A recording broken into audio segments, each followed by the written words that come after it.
Acababa de salir de una cirugía de corazón que casi me mata.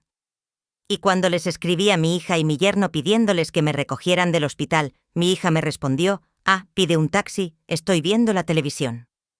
Y su esposo fue aún más cruel en quédate en el hospital un mes más. Se está tan a gusto sin ti aquí. Pero cuando me vieron esa noche en las noticias nacionales donando mis 5 millones de pesos a una fundación y explicando por qué había desheredado a mi familia por crueldad extrema, me llamaron 67 veces seguidas. Sí, escuchaste bien, mi propia Jao. La niña que crié con tanto amor me dejó abandonada en un hospital después de una cirugía que pudo haberme matado solo porque le molestaba levantarse del sofá. Y mi yerno, ese hombre al que recibí como un hijo, me dijo que la casa estaba mejor sin mí. Pero ellos no sabían algo muy importante. No sabían que yo había estado guardando secretos durante años. No sabían el verdadero valor de todo lo que poseía. Y definitivamente no sabían que una mujer de 72 años con el corazón reparado y nada que perder puede ser más peligrosa que cualquier enemigo que hayan enfrentado. Lo que pasó después de esa entrevista televisiva cambió nuestras vidas para siempre. Mi venganza fue tan perfecta que hasta hoy, 2 años después, la gente me para en la calle para felicitarme. Sigue mi historia hasta el final y comenta la ciudad desde donde me estás viendo para saber qué tan lejos ha llegado mi relato. Mi nombre es Emilia Rodríguez, tengo 72 años y durante 45 años de mi vida me dediqué completamente a mi familia. Soy viuda desde hace 8 años cuando perdí a mi querido esposo Roberto en un accidente de tránsito en la carretera México-Puebla. Roberto y yo construimos todo desde cero. Él era maestro de primaria y yo trabajaba como secretaria en una oficina gubernamental. Vivíamos en una casita pequeña en la colonia del Valle, pero teníamos sueños grandes. Cuando nació nuestra hija Laura en 1975, prometimos que ella tendría todas las oportunidades que nosotros no tuvimos. Durante años, Roberto y yo trabajamos doble turno. Yo limpiaba oficinas en las noches después de mi trabajo regular. Roberto daba clases particulares los fines de semana. Cada peso que ganábamos lo invertíamos en el futuro de Laurán. Le pagamos clases de inglés de piano, la mejor escuela privada de la zona. Cuando cumplió 15 años, le organizamos una fiesta de quinceañera que costó más de lo que ganábamos en 6 meses. Laura era nuestra princesa, nuestra razón de vivir. Era inteligente, bonita, pero también encaprichosa. Cuando quería algo hacía berrinches hasta conseguirlo. Roberto siempre me decía: Ana Emilia, la estamos malcriando. Pero yo le respondía: mi amor. Nosotros sufrimos mucho en la infancia. Ella no tiene por qué pasar por lo mismo. Cuando Laura tenía 18 años, Roberto sufrió un infarto. Los gastos médicos eran enormes. Vendimos nuestro coche, el único lujo que nos habíamos dado para pagar los tratamientos. Laura no se inmutó. Siguió pidiendo dinero para sus gastos universitarios como si nada hubiera pasado. Roberto se recuperó, pero quedó delicado del corazón. El doctor le prohibió trabajar tanto, así que yo tuve que conseguir un tercer empleo vendiendo cosméticos de casa en casa. Llegaba a las 10 de la noche exhausta, con los pies hinchados y Laura me recibía con mamá. Necesito dinero para el proyecto de la universidad. Cuando Laura se graduó de Administración de Empresas, Roberto y yo estábamos tan orgullosos, habíamos logrado que nuestra hija fuera profesionista, algo que nosotros jamás pudimos ser. En la graduación, Laura se tomó fotos con sus amigas y sus novios, pero cuando el fotógrafo nos llamó a Roberto y a mí para la foto familiar, ella dijo a Ann después: ahorita estoy ocupada. Esa foto familiar nunca se tomó. 2 años después, Laura conoció a Pablo en su trabajo. Pablo venía de una familia acomodada de Polanco, pero era un irresponsable total. Había perdido 3 empleos en un año. Cuando Laura nos lo presentó, Roberto y yo tratamos de ser diplomáticos, pero se notaba que Pablo nos veía como gente inferior. En la primera cena familiar, Pablo llegó 2 horas tarde sin disculparse. Se sentó a la mesa y comenzó a criticar la comida. En mi casa, mi mamá nunca ponía frijoles de lata, dijo. Yo había cocinado esos frijoles desde las 5 de la mañana porque trabajaba hasta tarde. Laura se rió de su comentario. Cuando Laura y Pablo decidieron casarse, esperábamos que nos pidieran ayuda para la boda. No esperábamos que nos exigieran pagarla completa. Mamá, me dijo Laura, es mi día especial y ustedes son mis padres. Es su obligación. Roberto y yo no teníamos ese dinero. La boda que Laura quería costaba 200,000 es. Teníamos que pedir un préstamo que tardaríamos años en pagar. Cuando le expliqué esto a Laura, se puso furiosa. Entonces no me aman de verdad. Todas mis amigas tienen bodas hermosas. Roberto, con su corazón delicado, se estresó tanto que terminó en el hospital otra vez. Dstama me tomó la mano y me dijo: Ana Emilia, pidamos el préstamo. No quiero que Laura nos guarde rencor. Pagamos la boda completa, 200,000 pesos que no teníamos. La fiesta fue en un salón elegante de Santa Fe con mariachi, comida gourmet y más de 300 invitados. Laura lucía radiante en su vestido de 30,000 pesos. Pablo llevó a toda su familia de Polanco, gente que nos miraba como si fuéramos los sirvientes. En el brindis, Laura agradeció a todos sus amigos, a los padrinos, a la familia de Pablo N. Roberto y a mí, nos mencionó al final. Y gracias a mis papás por estar aquí después de la boda. Pensamos que las cosas mejorarían. Pensamos que Laura maduraría, que formaría su propia familia con valores, pero Pablo la convenció de mudarse a una zona cara de la ciudad, a un departamento que no podían pagar. Cada mes llegaban pidiendo dinero para el enganche del coche, para los muebles, para las vacaciones. Roberto trabajaba hasta los sábados para ayudarlos. Su corazón se fue debilitando, pero él nunca se quejaba. Es nuestra hija, me decía. Tenemos que apoyarla. Cuando Roberto murió hace 8 años, Laura no lloró en el funeral. Estaba más preocupada por saber cuánto dinero quedaría de la herencia. Pablo ni siquiera se tomó el día libre del trabajo para acompañarnos al cementerio. Después del funeral, Laura me dijo: Jamá, ya no puedes vivir sola en esa casa tan grande. Véndela y vente a vivir con nosotros. Sonaba como amor filial, pero pronto entendí la verdad: no querían cuidarme, querían el dinero de la venta de la casa. Me mudé con Laura y Pablo a su departamento en Santa Fe, creyendo que por fin tendríamos una relación de familia normal. Qué ingenua fui. Desde el primer día me convertí en su empleada doméstica no pagada. La primera mañana, Pablo entró a la cocina mientras yo preparaba el desayuno y me dijo: Ana Emilia, ya que estás aquí, podrías hacer el aseo completo todos los días. Laura trabaja mucho y necesita descansar. No era una pregunta, era una orden. Cuando le comenté esto a Laura, ella se encogió de hombros: mamá, tú no trabajas. Nosotros sí. Es justo que contribuyas de alguna manera. Contribuirán como si los 500,000 pesos de la venta de mi casa que había puesto en una cuenta de ahorro familiar no fueran contribución suficiente. Al principio intenté verlo como algo temporal. Pensé que estaban estresados por el trabajo y que pronto valorarían mi ayuda, pero cada día empeoraba. Pablo llegaba del trabajo y aventaba su ropa sucia en el suelo de la sala, gritando en Emilia: haga esto para mañana. Si la comida no estaba lista a la hora exacta que él quería, golpeaba la mesa en mi casa de Polanco. La comida siempre estaba lista. Laura era peor porque usaba el chantaje emocional. Cuando yo me quejaba de algo, me decía: mamá, creí que querías estar con tu familia. Si no te gusta, ya sabes dónde está la puerta.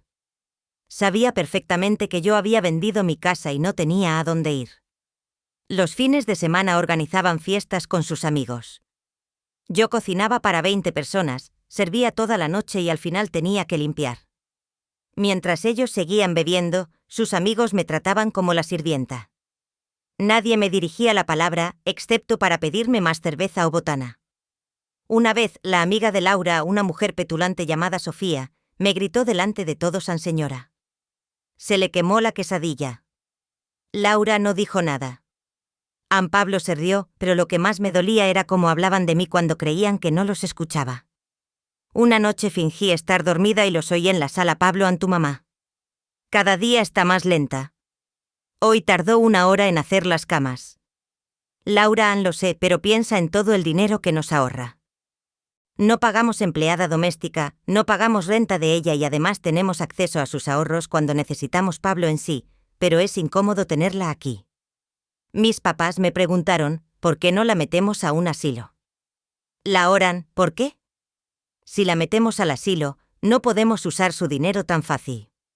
Mientras esté aquí podemos manejar sus finanzas.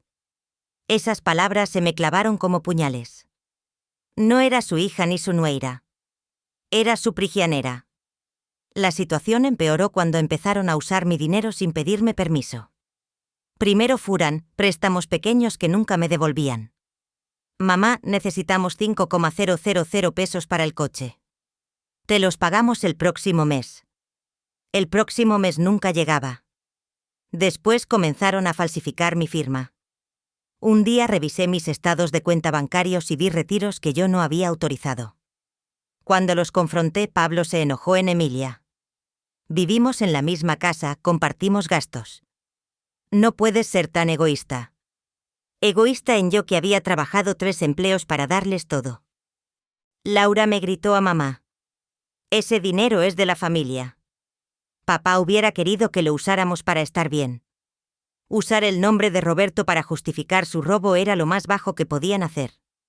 En 6 meses habían gastado 200,000 pesos de mis ahorros en vacaciones a Cancún, donde no me llevaron. Ropa cara para Pablo y inversiones de negocios que nunca funcionaron.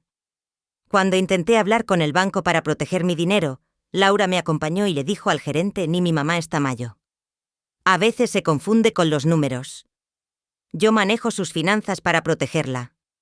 El gerente, viendo a una mujer mayo acompañada de su hija profesionista, le creyó a Laura completamente. Esa noche lloré en silencio recordando a Roberto. Él jamás hubiera permitido esto. Él hubiera defendido mi dignidad. Los meses pasaron y yo me convertí en una sombra en esa casa. Me levantaba a las 5 de la mañana para hacer el desayuno, limpiaba toda la casa, cocinaba, lavaba, planchaba. Cuando terminaba mis tareas a las 10 de la noche, Laura y Pablo estaban viendo Netflix en la sala como reyes. Si me enfermaba, nadie se preocupaba. Una vez tuve fiebre alta durante 3 días. Laura no me llevó al doctor, no me compró medicina, no me hizo ni un té. Pablo se quejaba porque no había comida lista. Emilia, no porque estés enferma, la casa se va a caer. Empecé a sentir dolores en el pecho, pero no les dije nada porque sabía que no les importaría. El estrés de vivir así, de ser tratada como una empleada, en lugar de como la madre que sacrificó todo por ellos, estaba afectando mi salud. En diciembre pasado, Laura anunció que estaba embarazada. Pensé que quizás ser madre la haría valorar lo que yo había hecho por ella, qué ilusa. Lo primero que me dijo fue: a mamá, vas a cuidar al bebé. Nosotros no podemos pagar guardería. No me preguntó si quería. No me preguntó si podía, solo asumió que yo sería su niñera gratuita. Pablo añadió: ya que vas a cuidar al bebé, necesitamos renovar el departamento. Vamos a usar el resto de tus ahorros para hacer un cuarto para el niño. El resto de mis ahorros, 300,000 pesos que quedaban de la venta de la casa que Roberto y yo compramos con tanto esfuerzo. Pero ese dinero es para mi vejez, les dije. Es lo único que me queda de seguridad. Laura explotó. Mamá, eres increíblemente egoísta. Vas a ser abuela. Tu nieto es más importante que tu comodidad. Además, tú vives aquí gratisan como si cocinar, limpiar, lavar y planchar para ellos todos los días no fuera trabajo. Esa noche, acostada en el pequeño cuarto que me habían asignado, con las paredes tan delgadas que escuchaba cada palabra de sus conversaciones, tuve la primera señal de que mi corazón estaba fallando, un dolor punzante en el pecho, dificultad para respirar. Pero no les dije nada. Ya sabía que no les importaba mi bienestar. 3 meses después, en marzo de este año, el dolor se volvió insoportable. Era un martes por la mañana. Estaba preparando el almuerzo cuando sentí como si un elefante se hubiera sentado en mi pecho. Me desplomé en la cocina. Laura estaba en su cuarto trabajando desde casa. Gritaba pidiendo ayuda, pero ella me gritó de vuelta a mamá. Estoy en una junta importante. Baja la voz. Pablo estaba en la sala viendo televisión. Cuando me vio tirada en el suelo, dijo: Emilia, no seas dramática. Levántate y termina de cocinar. Pensaron que estaba fingiendo para llamar la atención. Tuve que llamar yo misma a la ambulancia con el último aliento que me quedaba. Cuando llegaron los paramédicos, Laura finalmente entendió que era real. Pero en lugar de preocuparse por mí, su primera pregunta fue: ¿quién va a pagar la ambulancia en el hospital? Mientras los doctores luchaban por salvar mi vida, Laura y Pablo discutían en el pasillo sobre cuánto iban a costar mis cuidados médicos. Los escuché a través de la puerta de mi habitación. Pablo: esto va a costar una fortuna. Espero que tenga seguro médico. Laurancino tiene, vamos a tener que usar más de sus ahorros. Esto nos va a arruinar los planes de remodelación. Ni una palabra de amor, ni una palabra de preocupación a no dinero. Los doctores dijeron que necesitaba cirugía de corazón inmediato. Era una operación de alto riesgo para una mujer de mi edad, Parosella. Moriría en cuestión de días. La noche antes de la cirugía, cuando podría haber sido mi última noche en esta tierra, Laura llegó al hospital por 5 minutos. No me trajo flores, no me trajo comida, no me tomó la mano, me entregó unos papeles y me dijo: mamá, necesito que firmes esto para ser tu representante legal por si algo pasa en la operación. Eran documentos para que ella tuviera control total sobre mis finanzas si yo quedaba incapacitada, incluso en mi lecho de muerte. Lo único que les importaba era mi dinero. Desperté de la cirugía 3 días después en cuidados intensivos. Los doctores me dijeron que había sido un milagro. Mi corazón había parado 2 veces durante la operación, pero lograron revivirme. Señora Rodríguez, me dijo el doctor González, usted es una guerrera. Su corazón está más fuerte que nunca. Durante esos 3 días que estuve inconsciente, Laura y Pablo no vinieron a verme ni una sola vez. Las enfermeras me preguntaban por mi familia y yo no sabía qué responder. Una enfermera muy dulce llamada Carmen me dijo: señora. Sus familiares llamaron preguntando cuándo le daban de alta. Dijeron que tenían trabajo y no podían venir preguntando cuándo me daban de alta. No preguntando cómo estaba, si había sobrevivido, si necesitaba algo, solo cuándo podría irme para no molestarlos más.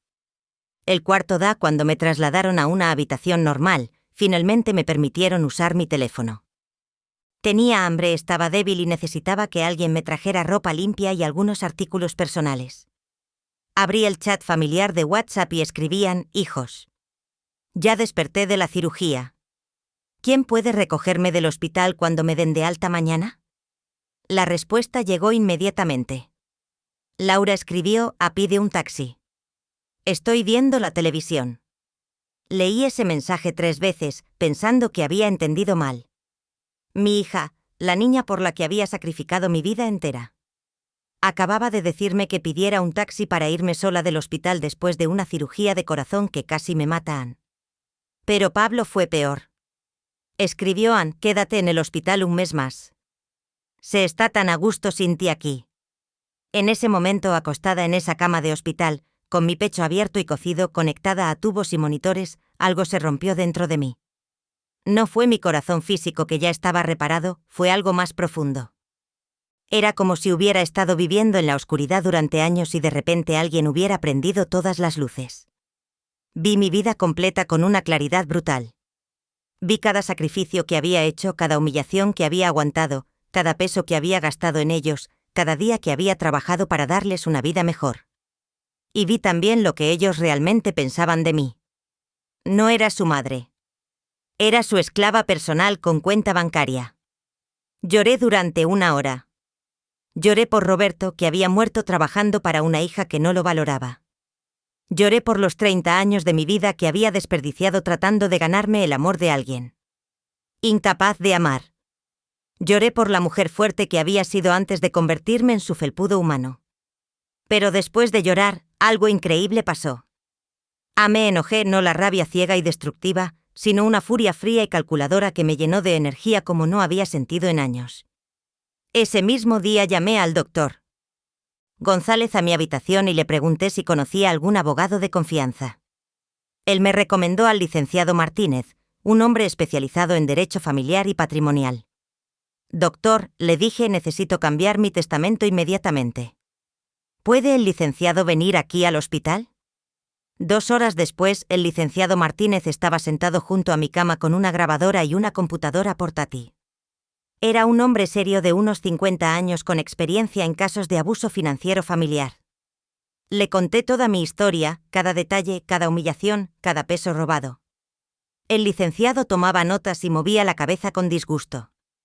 Señora Rodríguez, me dijo. Lamentablemente su caso es más común de lo que la gente piensa. Hijos adultos que ven a sus padres mayores como cajeros automáticos. Lo que han hecho con usted constituye abuso financiero y emocional hacia un adulto mayor. Entonces me dijo algo que cambió todo. ¿Sabe usted que tiene recursos legales para protegerse? Y más importante aún, ¿sabe usted exactamente cuánto vale su patrimonio? La verdad es que no lo sabía exactamente. Roberto había sido muy reservado con las finanzas y después de su muerte yo me había enfocado tanto en sobrevivir emocionalmente que nunca revisé todos los documentos.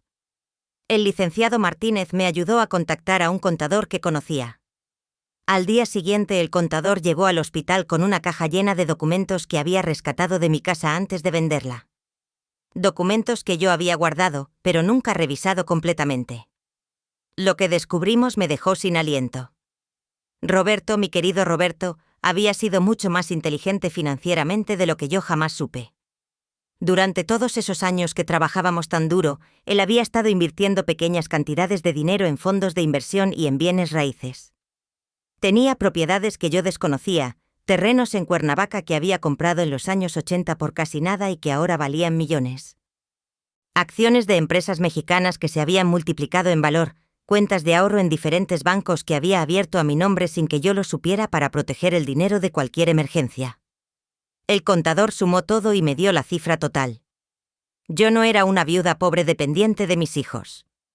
Era una mujer con un patrimonio de 5 millones de pesos. 5 millones de pesos que Laura y Pablo creían que no existían. Roberto había guardado este secreto para protegerme. En una carta que encontramos entre los documentos, dirigida a explicaba que había escondido estas inversiones para que yo tuviera seguridad económica total en mi vejez, independientemente de lo que pasara con la familia. Mi querida Emilia, decía la carta, si estás leyendo esto es porque yo ya no estoy contigo. Estos recursos son solo tuyos. Nunca te sientas obligada a compartirlos con nadie que no te trate con el amor y respeto que mereces. Eres más fuerte de lo que crees y más rica de lo que sabes. Te amo, Roberto Ann, por primera vez en años. Sonreí de verdad. El licenciado Martínez me explicó mis opciones legales. Podía cambiar mi testamento inmediatamente. Podía revocar todos los poderes que Laura había tratado de obtener. Podía recuperar el control total de mis finanzas y, más importante, podía tomar decisiones sobre mi dinero sin que ellos supieran nada hasta que fuera demasiado tarde para detenerme. Señora Rodríguez, me dijo, usted tiene todo el poder aquí. Solo necesita decidir cómo usarlo.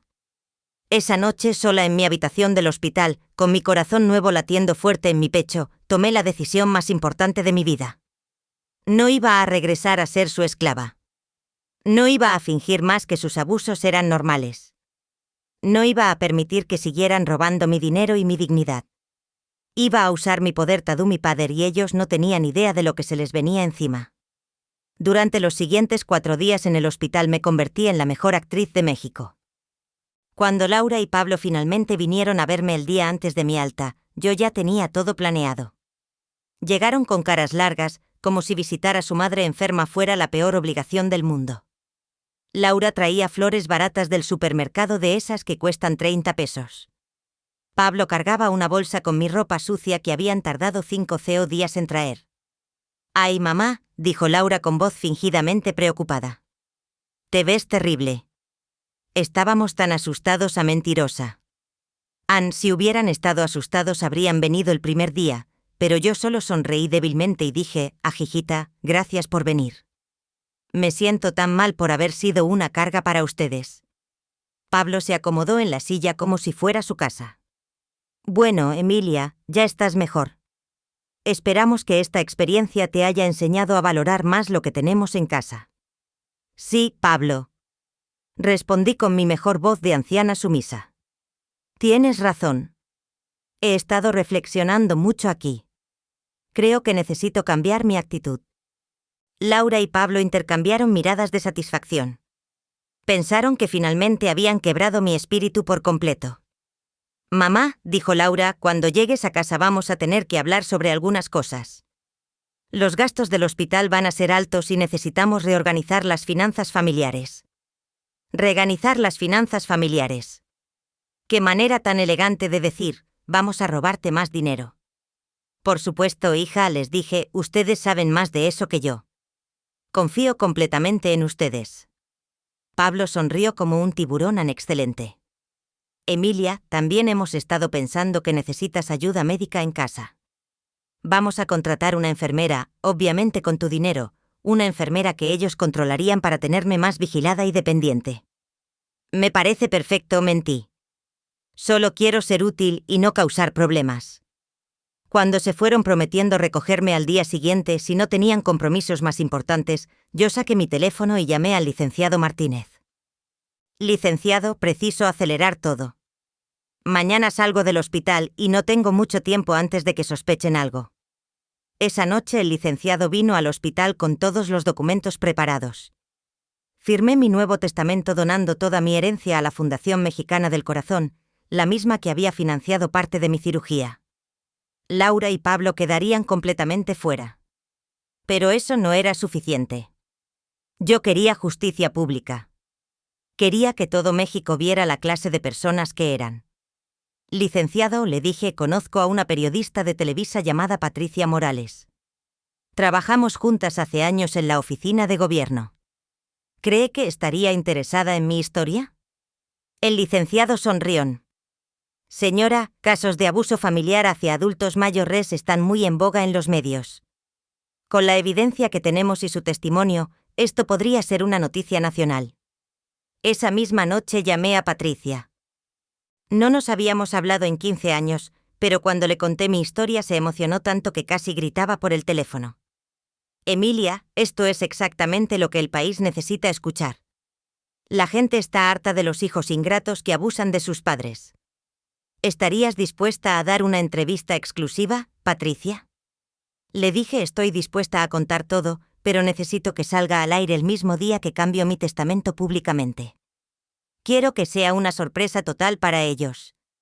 Patricia coordinó todo. La entrevista se grabaría el día después de mi salida del hospital, mientras Laura y Pablo pensaran que yo estaba descansando en casa. Se transmitiría esa misma noche en el noticiero estelar.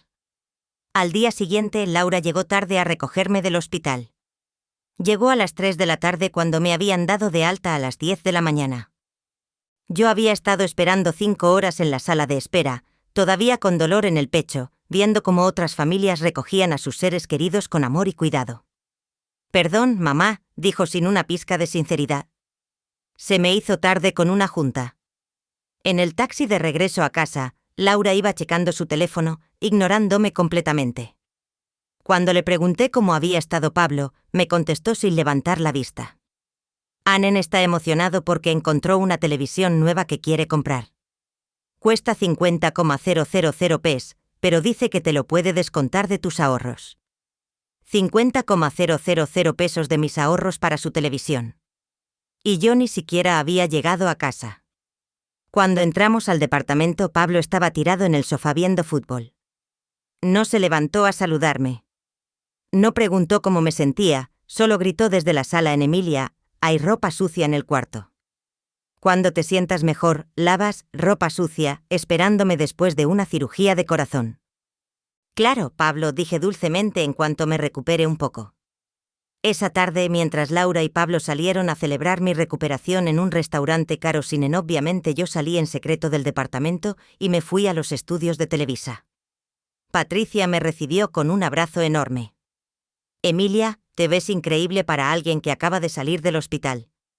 Se nota que tienes una fuerza interior impresionante. Durante 2 horas Patricia grabó cada palabra, cada lágrima, cada momento de indignación. Yo le mostré los mensajes de WhatsApp donde me decían que pidiera un taxi. Le enseñé los estados de cuenta bancarios donde se veían los retiros no autorizados. Le leí la carta de Roberto donde explicaba las inversiones secretas. Emilia, me dijo Patricia cuando terminamos, esta va a ser una de las entrevistas más poderosas que he hecho. La gente va a llorarse ayer y va a aplaudir tu decisión. Regresé a casa antes de que Laura y Pablo volvieran de cenar. Me acosté fingiendo estar exhausta por el primer día fuera del hospital. Cuando llegaron a las 11 de la noche venían riéndose y haciendo ruido. Escuché a Pablo decir, Mañana le digo a Emilia que necesitamos otros 30,000 para el enganche del coche nuevo. Está tan débil que no se va a negar.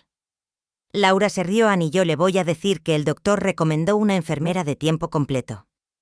Vamos a contratar a mi prima Rocío y le pagamos con el dinero de mamá. Pero Rocío nos va a dar la mitad de vuelta. Estaban planeando robarme usando una enfermera falsa como intermediaria. Esa noche no pude dormir, pero no por los nervios, era por la emoción. En menos de 24 horas, todo su mundo se iba a venir abajo y ellos no tenían la menor idea. El día siguiente fue el más largo de mi vida. Laura y Pablo se comportaron como siempre. Me trataron como su empleada personal. Me gritaron por cosas insignificantes y hablaron de sus planes para gastar mi dinero como si yo fuera invisible. A las 5 de la tarde, Laura me dijo a mamá, Pablo y yo vamos a ir al cine. Quédate aquí descansando. Y cuando volvamos hablamos de los cambios que necesitamos hacer en la casa. Perfecton estarían fuera durante el noticiero. A las 6 de la tarde mi entrevista completa se transmitió en cadena nacional. Patricia había hecho un trabajo increíble. Mostraron los mensajes de WhatsApp en pantalla gigante, leyeron partes de la carta de Roberto, explicaron cómo había donado mis 5 millones de pesos a la fundación. Pero lo más poderoso fue cuando Patricia me preguntó, Ana Emilia, ¿qué le dirías a otros padres que están viviendo abuso por parte de sus hijos? Y yo mirando directamente a la cámara, bien les diría que el amor verdadero no abusa, no explota, no humilla, que ser padre no significa ser esclavo y que nunca es demasiado tarde para recuperar tu dignidad sin importar la edad que tengas. Nuestros hijos nos deben respeto, no nosotros a ellos. El programa terminó con una imagen mía sonriendo en el hospital con el corazón recién reparado y la frase Anea. Los 72 años, Emilia Rodríguez decidió que su vida le pertenecía a ella. A las 8:30 mi teléfono comenzó a sonar y sonó 67 veces seguidas. La primera llamada llegó a las 8:32. Era Laura gritando tan fuerte que tuve que alejar el teléfono de mi oído. Mamá, ¿qué hiciste? Estás loca. Todo el mundo nos está llamando. Dejé que siguiera gritando por unos segundos antes de contestar con voz. Tranquil. Hola, hija. ¿Cómo estuvo la película? No me vengas con eso. Saliste en la televisión. Dijiste que somos malos hijos. Mentiste sobre todo, Laura. Le dije con calma. No mentí sobre nada. Cada palabra que dije fue la verdad. Los mensajes de WhatsApp que mostraron son reales. Los retiros de dinero sin mi autorización están documentados. Todo es verificable. La línea se quedó en silencio por un momento, luego escuché a Pablo gritando de fondo, dile que venga acá inmediatamente. Tiene que arreglar esto, mamá, dijo Laura con voz temblorosa. Tienes que llamar a esa periodista ahora mismo y decirle que todo fue un malentendido, que estabas confundida por los medicamentos del hospital. Me reía una risa profunda y genuina que no había sentido en años. Hija, mi mente está más clara que nunca. Por primera vez en décadas veo las cosas exactamente como son. Esto va a arruinar nuestras vidas, gritó Laura. La gente nos va a juzgar. Pablo puede perder su trabajo.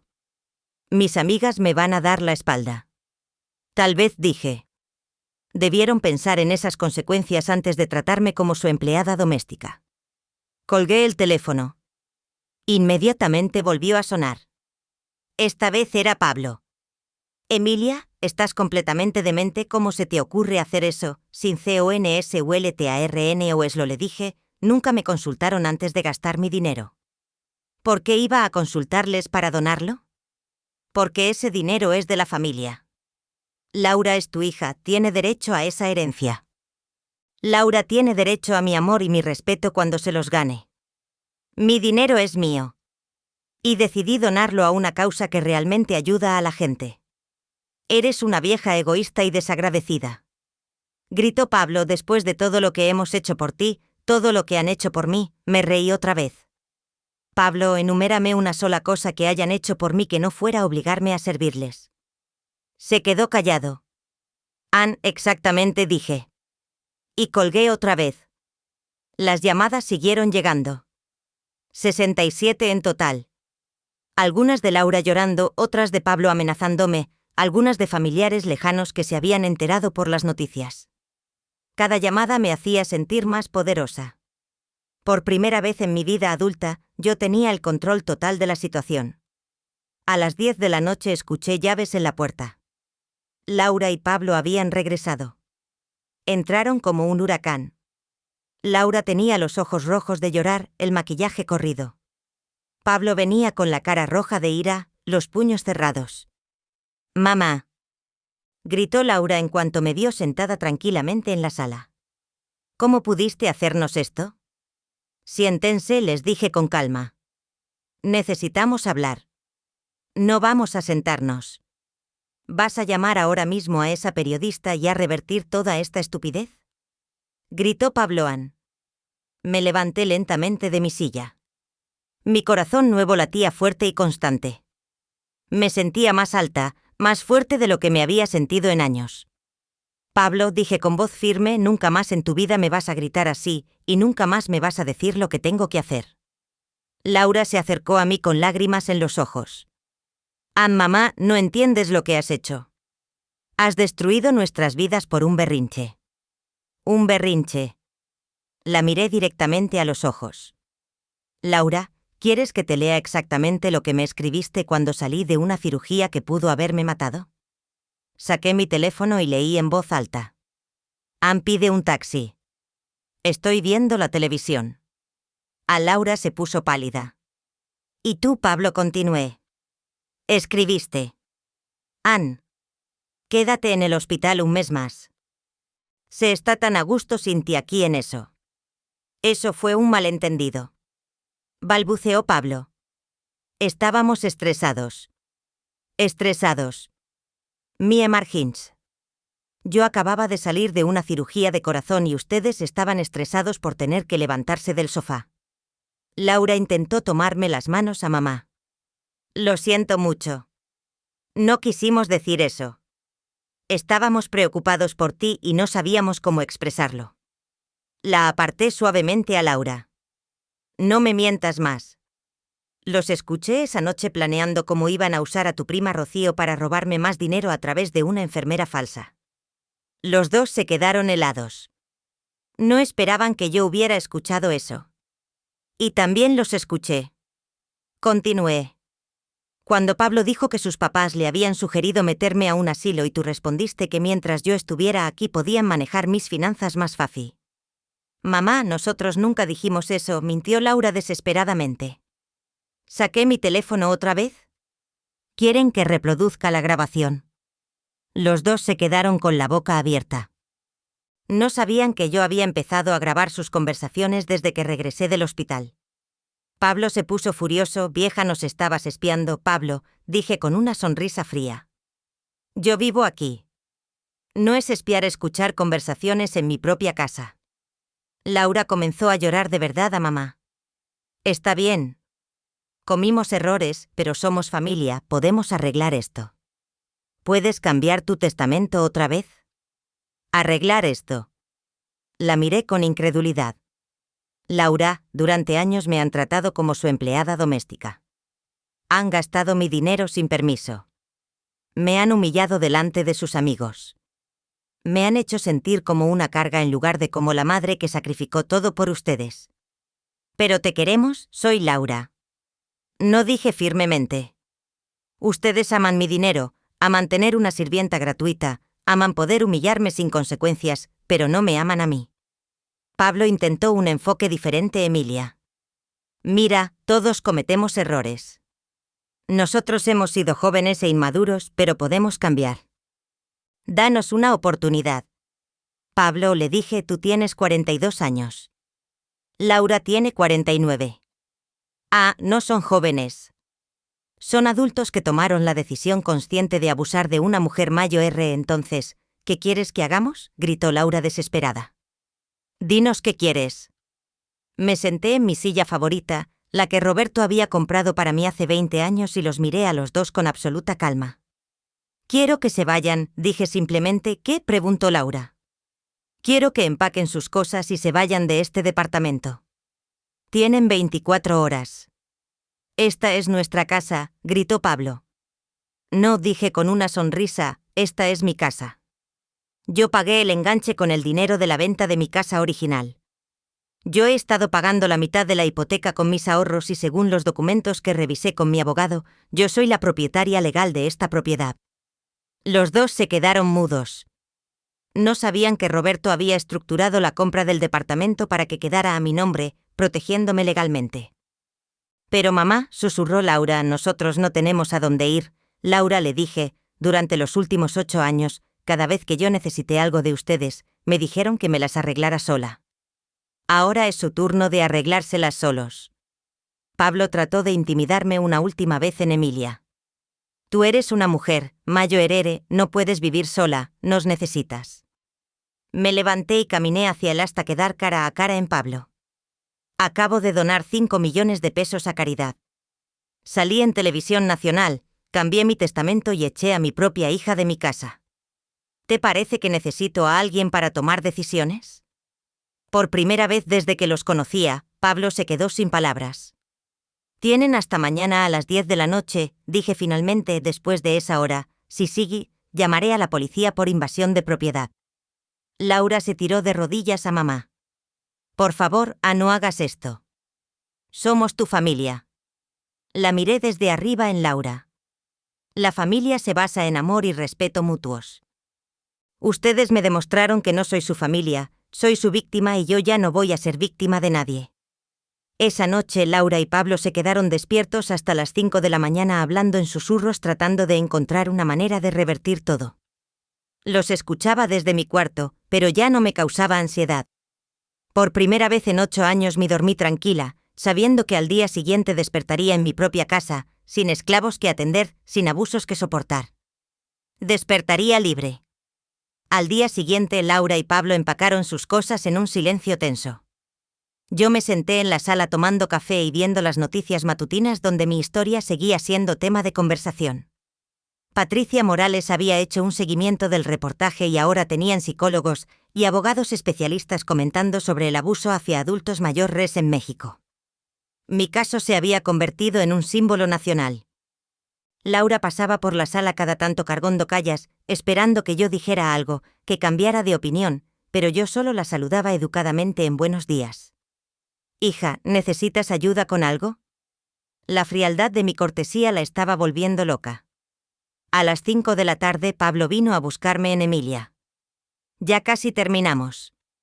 Solo queremos que sepas que no sabíamos que te sentías así. Lo miré por encima de mis lentes San Pablo. Me gritaron por no tener la comida lista cuando llegaban del trabajo. Me trataron como empleada doméstica durante años. ¿En qué momento pensaron que yo me sentía bien? No supo qué responder. A las 9 de la noche ya habían sacado todas sus pertenencias. Laura vino a despedirse con los ojos hinchados de tanto llorar. Mamá me dijo sé que cometimos errores, pero espero que algún día puedas perdonarnos.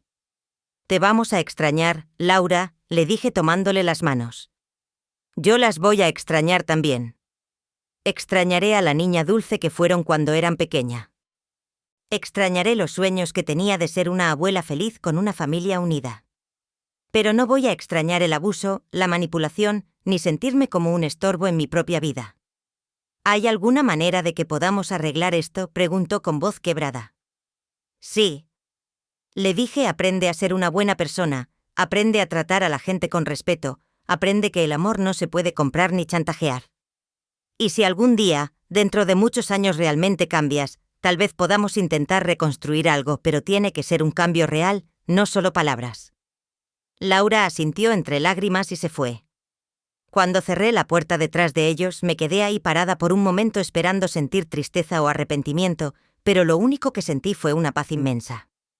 Los primeros días sola fueron raros, fueron no malos, despertaba cuando quería, desayunaba lo que se me antojaba, veía televisión sin que nadie me gritara que cambiara el canal, pero lo más hermoso era el silencio. No había gritos, no había exigencias, no había humillaciones. Solo. La historia siguió teniendo repercusiones durante semanas. Recibí cientos de llamadas de medios nacionales e internacionales. Mujeres de toda América Latina me escribían contándome sus propias historias de abuso familiar. Una señora de Colombia me escribió: Doña Emilia. Usted me dio el valor para dejar de darle dinero a mi hijo, que me amenaza con no dejarme ver a mis nietos. Una mujer de España me dijo: su historia me hizo entender que no soy egoísta por querer vivir mi propia vida. A los 70 años me di cuenta de que mi historia había tocado algo muy profundo en miles de mujeres que estaban viviendo situaciones similares. 3 meses después de echar a Laura y Pablo, tomé la decisión más liberadora de mi vida. Me fui de viaje, saqué mis ahorros restantes, los que no había donado, y me inscribí en un tour para adultos mayores por Europa. Era el viaje que Roberto y yo habíamos soñado hacer, pero que nunca pudimos permitirnos porque siempre estábamos gastando nuestro dinero. En Laura 91 a París, a Roma, a Barcelona, a Praga caminé por museos, comí en restaurantes hermosos, tomé fotos como una turista normal. Por primera vez en mi vida gasté dinero en mí misma sin sentir culpa. En Roma conocí a un grupo de señoras mexicanas que también viajaban solas. Doña Carmen de Guadalajara, Doña Rosa de Monterrey, Doña Patricia de Oaxaca. Todas teníamos historias similares en décadas de sacrificio por familias que no nos valoraban y al final la decisión de recuperar nuestras vidas. Nos hicimos amigas inmediatamente. Decidimos seguir viajando juntos. En 6 meses visitamos 12 países. Nos reíamos como adolescentes, probábamos comidas nuevas, comprábamos ropa bonita y sobre todo, disfrutábamos de la libertad de no tener que cuidar a nadie más que a nosotras mismas. Una noche cenando en un restaurante en Venecia, Doña Carmen me dijo a Emilia: te ves 20 años más joven que cuando te conocimos en París. Era verdad. Me sentía renacer. Al regresar a México después de casi un año viajando, encontré mi departamento exactamente como lo había dejado, limpio, ordenado, en paz, pero también encontré sorpresas. En mi mesa había una pila enorme de cartas de mujeres de todo el país que me habían escrito para agradecerme por inspirarlas a defender su dignidad. Una carta que me conmovió especialmente era de una joven de 28 años de Veracruz, Doña Emilia. Su historia me enseñó cómo no quiero tratar a mi madre. Después de ver su entrevista llamé a mi mamá y le pedí perdón por todas las veces que la hice sentir mal. Ahora la visito cada semana y la ayudo con lo que necesita. Usted me enseñó que nuestros padres merecen respeto. También había una carta de la Fundación Mexicana del Corazón. Con mi donación habían logrado costear cirugías cardíacas para 50 personas de bajos recursos. Me invitaban a conocer a algunas de las familias que habían sido beneficiadas.